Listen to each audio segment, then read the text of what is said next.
بسم اللہ الرحمن الرحیم، السلام علیکم۔ میں گوہر بٹ آپ کے سامنے وزیر اعظم عمران خان، سلیکٹڈ وزیر اعظم عمران خان کے جو انہوں نے کھلے بندوں کھلے عام جو جھوٹ بولے ہیں آج قوم کے ساتھ، ان کو بے نقاب کرنے کے لیے حاضر ہوا ہوں۔ ویسے تو خان صاحب کو جھوٹ بولنے کی اتنی عادت ہے کہ وہ کچھ بھی بول رہے ہوں تو شبہ پڑتا ہے کہ یہ جھوٹ ہی بول رہا ہوگا، اتنے وہ بدنام ہو چکے ہیں اور وہ جھوٹ بولتے بھی بہت زیادہ ہیں، اور اس اعتماد کے ساتھ بولتے ہیں کہ جیڑا بھی کوئی معصوم بندہ، جو کوئی عام شہری ان کو دیکھتا ہے، اور وہ سادہ لوگ دیہاتی جسے آپ کہہ سکتے ہیں، وہ سمجھتا ہے کہ بھائی سچ بول رہا ہے۔ اتنے اعتماد کے ساتھ یہ حکومت اور اس کا جو سربراہ ہے عمران خان وہ جھوٹ بولتا ہے۔ آج انہوں نے قوم کے ساتھ خطاب کیا، اور اس خطاب میں انہوں نے جو پہلا جھوٹ بولا وہ میں آپ کے سامنے بے نقاب کرنا چاہتا ہوں۔ نواز شریف کی نفرت جو ہے نا، اس بندے کے دل سے ختم ہی نہیں ہو رہی۔ بغض نواز شریف میں زندہ ہے۔ میں نے لگ رہا ہے اس کو یقین ہے کہ جس دن اس کے دل سے نواز شریف کا بغض ختم ہوگا، اس کی موت واقع ہو جائے گی۔ اللہ معاف کرے، میں مجھے غصہ اس بات پہ ہے کہ یار آپ قوم سے خطاب کر رہے ہیں اور آپ جھوٹ بول رہے ہیں، یا آپ کی ریسرچ پوری نہیں ہے، آپ کو اس بات کا پتہ نہیں ہے کہ جب وہ ملعون سلمان رشدی، جس نے ایک انتہائی گھٹیا ایک کتاب لکھی، میں اس کا نام بھی لینا نہیں پسند کرتا، اتنا وہ غلیظ انسان ہے، اس نے وہ کتاب لکھی تو اس وقت نواز شریف وزیر اعظم نہیں تھا۔ یہ کتاب 26 ستمبر 1988 کو لکھی گئی تھی، پبلک ہوئی تھی، یہ کہنا چاہیے۔ تو اس وقت جو ہے پاکستان کے اندر ایک نگران دور چل رہا تھا۔ جنرل ضیاء الحق جو ہے وہ 11 سال کے بدترین مارشل لا کے بعد ایک طیارے کے حادثے میں دنیا سے گزر چکا تھا، اور اس دوران بھی جو ہے انتخابات ہونے تھے، اور یہ 26 ستمبر جو ہے وہ اس میں آ گیا، اور اس میں یہ کتاب آئی۔ اس وقت نواز شریف جو ہیں وہ وزیر اعظم پاکستان نہیں تھے۔ ایک بات میں آپ کو یہ کلیئر کر دوں۔ دوسری بات جو انہوں نے کہا، جی اس وقت کتنے لوگوں نے جناب مظاہرہ کیا، جناب کس ملک کے سربراہ نے کہا کہ ہم بائیکاٹ کرتے ہیں، کون سے ملک تھے جنہوں نے یہ بات کی؟ او بھائی، اس وقت پاکستان ہی نہیں دنیا بھر میں مظاہرے ہوئے، اور دنیا بھر کے سربراہان مملکت جو تھے، خاص طور پر مسلمان ممالک کے، انہوں نے اس کی مذمت کی۔ سب سے بڑا جو واقعہ اس حوالے سے میں بیان کر سکتا ہوں وہ یہ ہے کہ آیت اللہ خمینی جو ایران کے سپریم لیڈر تھے، انہوں نے اس وقت فتویٰ جاری کیا، اور وہ فتویٰ یہ تھا کہ اس کو قتل کیا جائے، اور انہوں نے کہا کہ جو لوگ اس کو قتل کریں گے ہم اس کے سر کی قیمت مقرر کی گئی۔ اور میں آپ لوگوں کے لیے یہ بھی بتا دوں کہ اس کے سر کی قیمت جو ہے وہ اس وقت بڑھتے بڑھتے $6 لاکھ ہو چکی ہے، اور یہ جو پیسے ہیں یہ ایران کے جو پبلشرز ہیں انہوں نے اکٹھے کیے ہوئے ہیں، اور یہ مطلب وہ 2016 کی فگر بتا رہا ہوں کہ 2016 میں اتنی رقم جو ہے اس کے اوپر اس کے سر پہ رکھی گئی تھی، اور ابھی تک وہ چونکہ یو کے میں ہے تو اس کو سب سے زیادہ سیکیورٹی، میرا خیال ہے برطانیہ کے وزیر اعظم سے زیادہ سیکیورٹی جو ہے وہ اس ملعون کی جاتی ہے کہ کتے وہ ماریا نہ جائے۔ لیکن زندہ انسان نے کب تک رہنا، کسی نے آب حیات تو نہیں پی رکھا نا۔ فائنلی جانا ہے اور اللہ تعالیٰ کی عدالت میں پیش ہونا ہے، ہر ایک نے پیش ہونا ہے، اور پھر وہاں پہ حساب کتاب ہونا ہے۔ لیکن بہرحال میں خان صاحب کے جھوٹوں کی طرف دوبارہ آتا ہوں کہ خان صاحب نے کہا جی نواز شریف وزیر اعظم تھا تو اس نے کون سی بات کی، کوئی اسٹیٹمنٹ ڈھونڈ کے دکھائیں۔ او بھائی میرے وہ اس وقت وزیر اعظم تھا ہی نہیں، آپ کو اس بات کا علم ہی نہیں ہے۔ آپ کی ریسرچنگ جو ٹیم ہے وہ جب شہباز گل جیسے لوگ آپ نے رکھے ہوں گے، اور کیا میں کہوں دوسرے لوگوں کو بھی، میں نام اب لینا ویسے بری بات ہے لوگوں کا، لیکن ان کو پتہ ہی نہیں ہے یار، کچھ نہیں کرنا سی، صرف اتنا کرنا تھا کہ آپ نے یہ جو گوگل ہے اس کے اوپر جا کے صرف یہ لکھنا تھا اس کا نام، اس کی کتابیں بھی نکل آنی تھی، اور وہاں سے پتہ چل جانا تھا کہ وہ تب کیا کیا تھا، اور ڈیٹس آپ کے سامنے آ جاتی۔ لیکن چونکہ آپ کے آنکھوں پر نواز شریف کی نفرت کی پٹی بندھی ہوئی ہے تو آپ نے وہ کام کرنا تھا۔ اچھا، اب یہ ایک بات ہوگی۔ دوسری بات یہ ہے کہ خان صاحب سے یہ پوچھا جائے کہ خان صاحب آپ یہ بتائیں کہ آپ کو یہ ایسا معاہدہ کرنے کی ضرورت کیا تھی؟ یعنی جو آپ نے معاہدہ کیا اس میں آپ نے جس ملک کا بار بار نام لیا، اس ملک کے خلاف آپ نے ایک معاہدہ کیا۔ آپ نے اس معاہدے میں کہا کہ جناب ہم ضرور کٹائیں گے، اسی لمحے پا دیں گے، اسی انج کر دیں گے۔ آپ نے وہ معاہدہ کیا۔ آپ نے یہ کہا کہ جناب ہم وہ قرارداد جو ہے وہ لے کر آئیں گے اسمبلی میں، اور اگر اسمبلی سے پاس ہو گئی تو ہم پھر اس کو نکال دیں گے۔ لیکن اس کے برعکس آج آپ شان رسالت میں قرارداد لے کر آئے صلی اللہ علیہ وسلم۔ ان کی لے کے آئے, ساری اسمبلی نے یونانیمسلی پاس کر لی, اس میں کوئی دوسری بات ہی نہیں ہے. یہ اسمبلی کا 341 کا ایوان ہے, 22 کروڑ مسلمان پاکستان میں بستے ہیں, دنیا بھر میں 1 ارب سے زیادہ مسلمان بستے ہیں, 1 ارب سے زیادہ مسلمانوں کی جو ہے اسمبلی بلا لیں, اس میں اگر آپ یہ قرارداد رکھیں تو یونانیمسلی پاس ہوگی, کوئی ایک اس سے ڈیفر نہیں کر سکتا, کیونکہ جو شخص بھی سرکار دو عالم صلی اللہ علیہ وسلم کی شان اقدس سے کے حوالے سے ان کے اپنے جذبات, محبت بھرے, عشق بھرے جذبات نہیں رکھتا, وہ مسلمان نہیں ہو سکتا. یہ ہم سب ہی جانتے ہیں, یہ ہر مسلمان کو اس بات کا علم ہے. لیکن خان صاحب آپ فراڈ کر رہے ہیں. اصل میں مسئلہ یہ ہے کہ آپ ایک مکمل فراڈ کر رہے ہیں.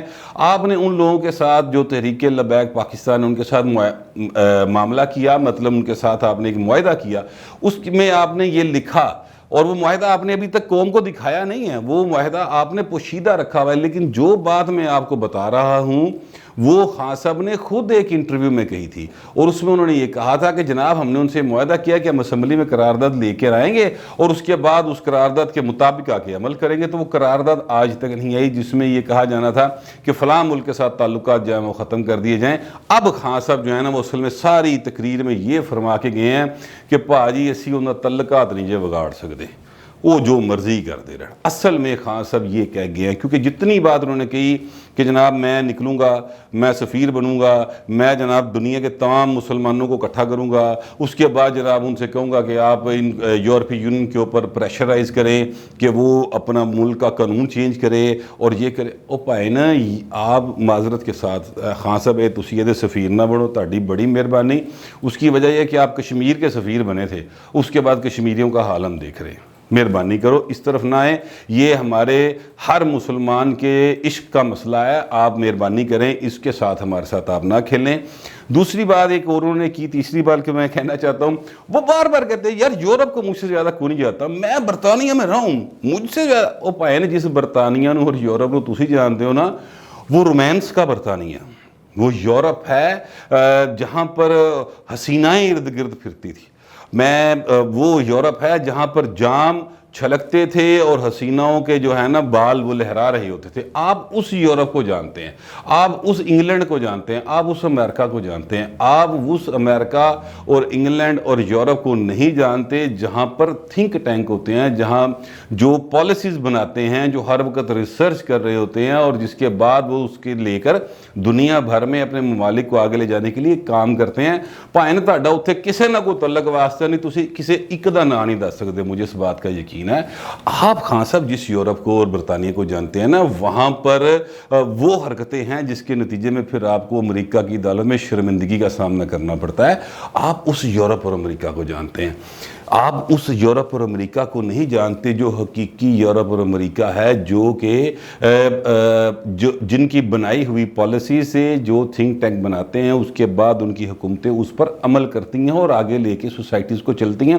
ہم اس سے اختلاف کرتے ہوں, اتفاق کرتے ہوں, وہ الگ بات. لیکن خان صاحب تاڈا اس یورپ نا جنہی سنجیدہ یورپ جو حکومتوں کو چلاتا ہے, جو پالیسیز بناتا ہے, جو اپنے سوسائٹی کو آگے لے کے جانے کی بات کرتا ہے, جو دیکھتا ہے کہ نئی ٹیکنالوجیز کیسی آئیں گی, جو دیکھتا ہے کہ آزادی رائے کس چیز کا نام ہے اور کہاں پہ قدم لگنی چاہیے, تاڈا پائن اس سنجیدہ کام نہ کوئی تعلق واسطہ. تو تاڈا کام وہی جہدے چکر تسی جمائمہ دے نال ویاہ کھڑکا لیا, اس تو بعد ایک اور جگہ تے پھڑس گئے, پتہ نہیں کیڑی آگے تے کیڑی چلی گئیں.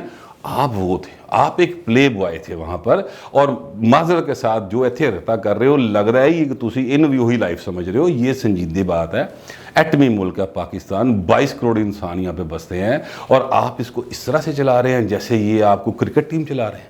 یار کو خدا کا خوف کریں, یہ گیم ہے جو آپ کھیل رہے ہیں, آپ لوگوں کے جذبات کے ساتھ کھیل رہے ہیں. وہ جو لوگ 6 پولیس والے یا 4 پولیس والے شہید ہوئے, وہ جو ٹی ایل پی کے کارکن شہید ہوئے, ان سب کا خون کس کے سارا ہے؟ وہ کس نے پالیسی بنائی تھی کہ معاہدہ کرو, اور پھر کس نے کہا مکر جاؤ, پھر کس نے کہا کہ سعد رضوی کو ایسے گرفتار کر لو جس طرح آپ نے سمجھا سعد پان والا پھڑنا ہے, ٹھیک ہے, اور اس کے بعد آپ کو کس نے کہا تھا کہ اس کا بیک لیش نہیں آئے گا؟